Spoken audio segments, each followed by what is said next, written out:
بسم الله والصلاة والسلام على رسول الله. حبيباتي، السلام عليكم، صح فطوركم؟ كيفاش راكم؟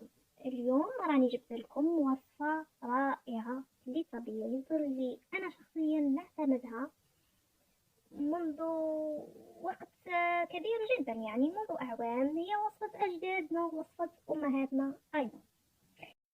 ملاحظة صغيرة فقط حبيباتي، هنالك الكثير من النساء اللواتي يستعملن هذه الوصفة على الوجه، لكن حبذا لولا تستعملنها على الوجه، لأنه مهما كان بشرة الوجه تبقى بشرة رقيقة وحساسة جدا. أنا أفضل استعمالها على الأيدي والأرجل والمرافق، يعني والرقبة أيضا، يعني المناطق التي بها سواد غير الوجه.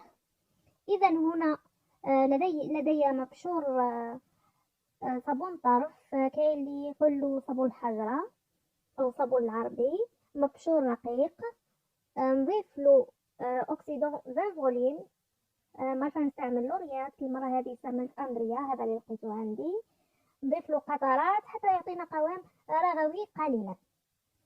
اللي بشرتها حساسة ولا تتحسس من هذه المواد تستعمل بضع قطرات من زيت الزيتون أو زيت اللوز. هذه الخلطة فعالة جدا لتبييض المناطق التي بها سواد، خصوصا الأرجل، الأيدي والرقبة. سأضيف القليل من زيت اللوز. ماركة الحواج هذه أعجبتني كثيرا. سابقا كنت أستعمل الكابتين، كانت يعني هي أفضل ماركة في الجزائر، يعني لما نستعملها. أضع بضع قطرات من زيت اللوز،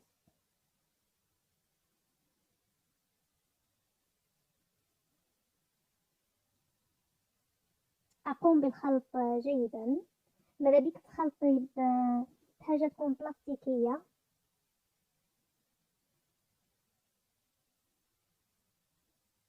أخلط جيدا حتى يتجانس الخليط. يمكنك إضافة بيكربون كما نقولوا البودرة المضيء للون إن أردت طبعا. كي تضيفي بيكربون راح يكون مفعولها أحسن، لكن أنا مستعملوش لأنه يحرق قليلا، نخاف منه. نمزج المكونات جيدا كما ترون معي. بعد المزج راح نخلوها ترتاح من نصف ساعة إلى ساعتان، يعني حتى نشوفوها تنفخت باه نابليكيوها. أنا راح نستعملها معكم الآن باش نوريكم فقط طريقة الاستعمال. راح تحكمي الخليط، تحطيه على يدك وتابليكيه كأنك تابليكي في قماش. طبعا الصابون مش راح يذوب معاكم بالكامل، راح يذوب وانتم تابليكيو فيه شوية على اليد أو على المكان المراد تفتيحه. هنالك ملاحظة أخرى أخواتي، هذه الخلطة تستعمل قبل الاستحمام، يعني قبل الاستحمام تستعملها، بعد الاستحمام ممنوعة من أجل تجنب تحسس البشرة.